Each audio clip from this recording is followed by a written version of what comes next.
Okay, so let's go into Packer Bear talk. AI, we're talking about the Green Bay Packers and the Chicago Bears. So let's talk about that. Okay, so we got Packers against Panthers this weekend and Bears against Bengals. Now, Bears against Bengals could be a pretty good game. It's in Cincinnati. I kind of want to watch that game. I'm saying, like, Cincinnati was rolling the Jets, and then they just rolled over. And we have like Jets a 45-41 game here. That would be exciting. Now, here's the problem, though. DeAndre Swift is out for this game, right, Dave? Oh, no. Didn't they rule him out for the game? DeAndre Roschon Johnson. And Roschon I've held on to him for 2 years on my taxi squad. Put him on the end of the bench just for when this happened, and he's out for this week. Here's the Kyle Monunga coming out party. Kyle Monunga coming out party. Yeah, so like this will be an interesting just because, you know, the Bengals, they can't stop anyone.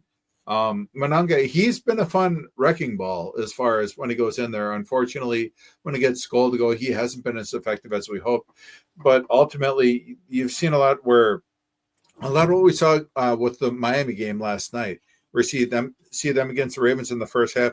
They're between the 20s are fantastic. They have no problem moving the ball. But once you compress the field, all of a sudden your quarterback has to make quicker decisions. It's not as easy. The Athletic did a fantastic article breaking it down yesterday where they showed, all right, you can see that on the very first drive, Caleb, they get down to the red zone, and then he can either throw it to the tight end out in the flat or run it, or he can throw it to his wide receiver who's scraped in the backyard of the end zone. And he was open too, and unfortunately he made the wrong play. So ultimately he only got tackled for a 2-yard run instead of, you know, getting a touchdown, which was there. You saw a lot with the Dolphins, but the Bengals defense is hopefully not as effective. But the Bengals defense is never effective. Like those two words don't go together. But Caleb's also a limiting factor because schematically it's open. If it doesn't happen against the Bengals, I have very little hope that it's going to happen this year. I kind of in the same boat, Dave. Taking that step up. Now that both of your good run, because dude, like Swift's been the engine of your offense the last 4 or 5 weeks. We've all known that Swift has been the engine, and you know, Caleb's moved him down the field, but he hasn't made the big plays. Like he doesn't have his running backs now. This is a very, very bad defense. If Caleb doesn't cook a little bit this game, I think I'm going to be worried too. Because at the beginning of the year, Dave, me and you both said he's going to struggle until about week 8 or 9. Right? We need to see him take that step week 8 or 9. Well, it is week 9. And it is against a very bad defense that got cooked by Justin Fields, folks. And Justin Fields. Okay. Yeah, Justin Fields and the Jets fans put up 30-plus points on this defense. If you come out here and you put up 20 or less against the Bengals like you did against the Ravens, Caleb, you are in trouble, dude. You're in trouble. Okay, so yeah, I agree with you, Dave. I think this is a big deal. Even if somehow the Bengals win because, you know, Burrow just throws it to the receivers 47 times in a row I mean, you know, the Bears could lose because their defense is still This is a huge trap game. Justin Fields just ran him over and scored all these points. Like, wait, a trap game for who? Because a trap game means that you have an effective offense. Yeah, I don't think the Bears have. This is a Bengals. I think the Bears just have games. Yeah, and they're all tough. They're all tough for the Bears. Yeah. So our hope is that the Bengals are the worst team against the tight end. So we're hoping that Colston Loveland finally breaks out. Yeah, and Greg in our league is starting him against me because he's Tyler Warren is a smart man. Tyler Warren's number 2 tight end in fantasy, Dave. Just want to remind you of that. Tyler Warren's number 2 fantasy tight end. The guy who the Bears should have drafted. Yeah. The guy that you told him to take, and then he went to the Colts. Is it a surprise that the Colts offense is number 1 after they took the best tight end in the draft? I don't know. Maybe not at all. It helps out the running game, right? All of a sudden, it does. He's a way better blocker. Number 10 to number 1. So I think the Bengals might. This is my worry, though, Dave, as a Packer fan who wants to see the Bears lose. To be honest, like I have a feeling that the Bengals might put a chunk of points up on the Bears defense again, unless Flacco, who turned the ball over against them multiple times, or not the Bears, but turned the ball over multiple times in certain games. If the Bears get their turnovers early and they build a lead, I think they'll have a good chance. But my worry is the Bengals go up by 20, and then the second half I do see Caleb start cooking and he figures it out and the Bears end up scoring 35. You're like, I just don't want Caleb to look good at all. So like, I hope he does it. I hope he does it. I'm not going to lie, but that is a possibility in the second half. I think if Burrow starts, or not Burrow, sorry. If Flacco starts, I think that he's going to be able to cook, just because this week we signed Gardner Johnson to our roster. He got cut, he played on the Eagles previously. He played on other squads. They cut him as a safety because the Bears had to sign him as a slot corner because we're already down our top 3 cornerbacks, right? Yeah. Now we're going against the Bengals wide receiver. They are both going to feast. Now, so Flacco I don't is know that there's anything that Caleb can do. Jamar Chase is going to be like, look in that box. Yeah, he's going to be 200 yards and tear up our box. Even Higgins is going to have sloppy seconds blowing it up. So, jeez, dude. Now, God damn it. I'm trying to talk about football. Okay, so Flacco did not practice today or Wednesday, but they say he's probably still going to start. And honestly, like, he said his arm feels fine today. I was going to say, if you're 40 years old and you sit out of practice and they say you're going to start, I believe you, because they let old dudes sit. Flacco did say his arm feels really good today. If you're 26 and you don't practice on Friday, I get a little worried because it's like, okay, they're actually injured. They need to stay out. But if you're Flacco's age and you don't practice, that doesn't bother me. If he says he's going to play, I think he's going to play. So, yeah, I think there's a good chance Flacco's in this game. So, okay, so let's talk about other backup quarterbacks, because it looks like Bryce Young is coming back as well, which I'm not terrified of, but I really, really, really wanted to play Andy Dalton, who looked like the worst quarterback on the history. He was so bad in that game against the Bills. He basically lost the game by himself. So I was hoping he'd come to Green Bay and do the same thing. But I think Bryce Young's coming back from his ankle injury. I understand why they sat them against the Bills, just to be sure. But I still expect the Packers to take care of business, and I do think it's going to be a decent game. I think Bryce Young does enough with that offense to where he's going to find some plays to Tet.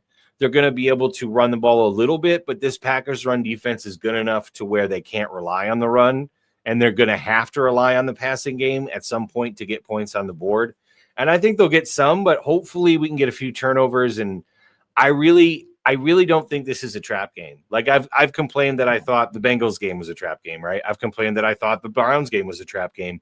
I don't think this is a trap game. I think the Packers are riding high after the Steelers game. It's in Green Bay. It's in the morning. Like, we tend to be a little bit smarter at home and stuff like that. So I think we take care of business, but I don't by any means think it's going to be a blowout like the Bills game was against Carolina, because again, Andy Dalton's not playing, so he can't give us, 20 free points like he did to the Bills. But dude, the Bills ran all over this defense, and I think LaFleur is going to try to find a way to do that. So I would not be surprised, guys, if Emmanuel Wilson gets 10 to 15 carries in this game and Jacobs gets 10 carries in this game, and we do a little bit more running, because, the Bills absolutely gashed him. They gashed him. Mm-hmm. And the Bills are the number one run team in the NFL. A lot of that's because Josh Allen runs, but let's be honest, Cook is doing really well. Mm-hmm. So they rely on the run a lot. To the rookie tight end. Yeah. To the rookie tight end for the Bills? What are you talking about? Yeah. What was the name? Halls, I believe it was, where he has like an 85 run block grade. Oh, so no, yeah. They had the other two tight ends who are good at pass, catching passes and whatnot. But they put out, I think it's Jackson Halls, their other tight end. He's effectively another tackle. He's only 250 pounds, but he can maul guys, and that's what helped their rushing game quite a bit. Interesting. I did not know they had a good. I sent you that set this morning. You don't read what the smart people tell you. Halloween. I've been busy. I've been busy with the holidays. Oh, I've been busy taking my kids trick or treating instead of talking to some silly hedgehog. That's right. Mofo. Knuckles. Now, another fun stat about this game is the Packers are only giving up less than 79 rushing yards a game, third best in the league. That's pretty good. The strength for Carolina is that rushing attack, and they're going against a very stout run defense. So, yeah, and I the Bills this will be a sleeper by the third quarter. The Bills have a bad rushing offense, which I thought that this might be a bit of a trap game for the Bills because their rush defense was so bad. No, sorry. I'm talking about last week when Carolina got smoked. I Yep. thought it might be a bit of a trap game. Remember, we talked about it, but I still thought the Bills would win. But I Yep. can't believe Carolina could not run the ball against the Bills. Like, that worried me a lot because they have been able to run the ball all year, and the Bills' run defense is bad. It's bad, and they dominated Carolina. So, again, might be the Andy Dalton effect. But I think in the this is first a good quarter, matchup. this game was close in the first quarter, the Bills versus Carolina, and I think It Carolina was. was actually winning at some point, and then the Bills Yes. railed off like 40 points on them. So you're like, Yeah. oh boy, like, okay, I guess Well, Carolina's not very good. It was kind of close until middle of the second because Andy Mhm. Dalton had a fumble when they were driving, and then James Cook had a long run, and then Carolina gave the ball back again, and then they had another long touchdown. So the Carolina was driving, and then the Bills just dropped 14 points on them real quick, and then it was still fairly close. Andy Dalton was driving down to try to score at the end of the second half, completely took a terrible sack, cost him 3 points or 6 potentially if they had another play. And so even after that, it was still fairly close. It was in the third quarter, and Carolina's offense was just non-existent, and they couldn't stop the Bills either, where they really blew them out. But the first half wasn't bad. It wasn't bad. It was just, it was just Andy Dalton. Usually good teams eventually, like, figure out what's going on and win. Yeah. And the thing about this game is Andy Dalton's starting. So, like, that makes me, like, not scared at all about a trap game. No, I think Bryce Young's going to start, Doug. Oh, is he? Okay, well, maybe there could be a little bit of trap. It sounds like Bryce Young's going to start. Well, so and I think they're much better with him in there. But, like, the Panthers' running game is pretty decent, and their offensive line has graded out really, really good this year. So the thing that I'm thinking is that the only chance the Panthers have here is if they can actually really get that run game going, and maybe they possibly can because their O-line's been pretty good.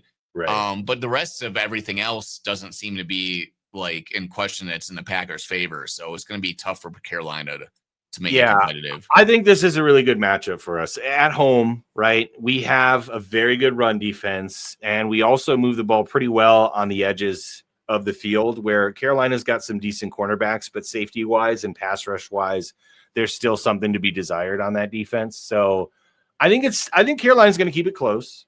I do. I think they're going to keep it close, but I think the Packers are going to find a way to take over in the second half and end up winning by 2 scores. That's my guess, is 2 scores. Dave, what do you predict in this game? It's going to be a blowout. Sleep by the third quarter. I don't know, man. I think Green Bay is just going to have a lot of fun. We don't blow out anybody until like the end of the game. We haven't blowed out anybody until like basically the third quarter, the end of the third quarter against the Steelers. The Packers are asleep in the first half often now in the middle of the season. And dude, it's true. If you believe in PFF's grades, which we sort of do, I mean, if we want to like call something up, Carolina's offensive line is fucking spectacular, like according to PFF, right? So they have to at least be pretty good. Their defense is really bad. But the thing is that, like, we love to play against teams like this with like a not very good defense, and then allow their offense to run around on us, and when we're asleep and we're not playing that great. So there could be a quarter or two where Carolina looks good. Yeah. So let's talk about Carolina, because again, I picked Carolina to make the playoffs, and I still think they're a pretty good team. But so far, Carolina has played the Jaguars, the Cardinals, the Falcons, the Patriots, the Dolphins, the Cowboys, the Jets, the Bills. So there's one good defense in there.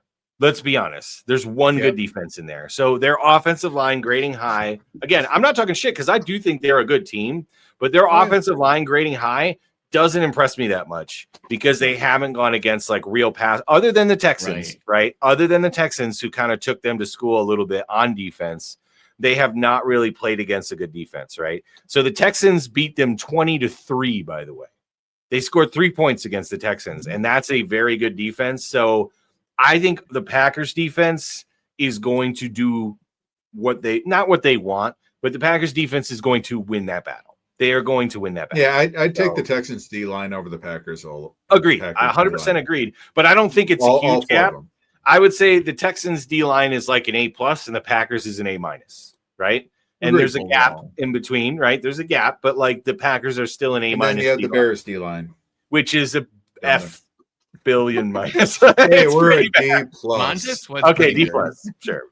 Duh, Bears D plus, D Duh, plus, D plus, Bears. D plus. Carolina's DVOA for passing is 29th in the league, almost last, and the rushing is 8th, which is like pretty respectable. Pretty right? good, yeah, pretty So respectable. like, even if they can run the ball kind of decent, the rest of their team just is going to be hard for them to keep up.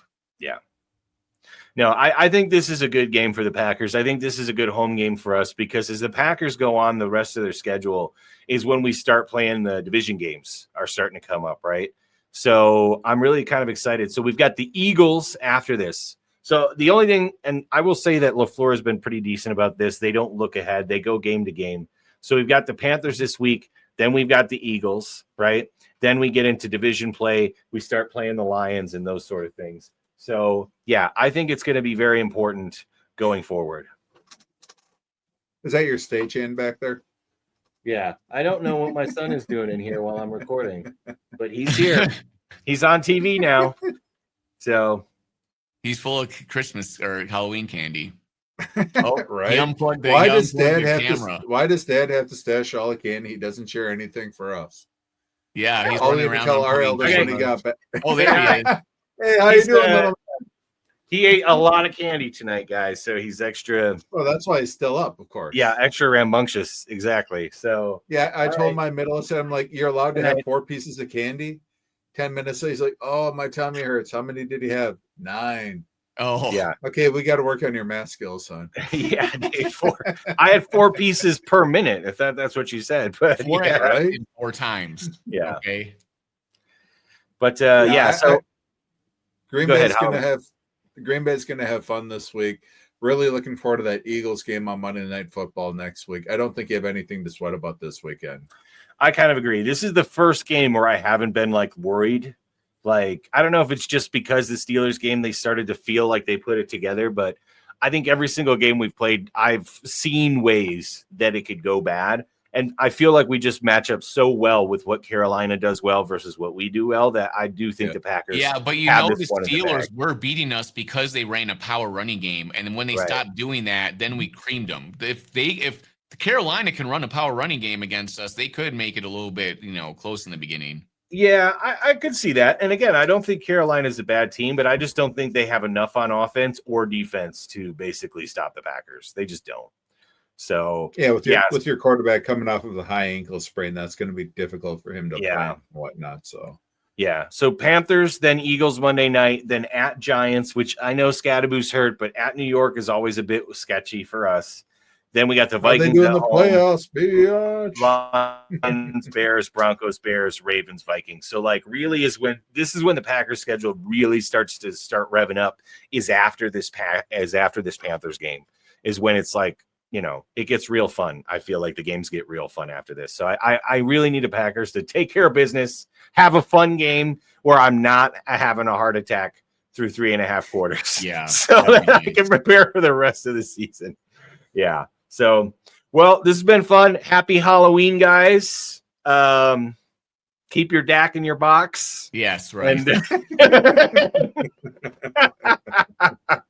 Put your Jerry in Happy that box. Halloween.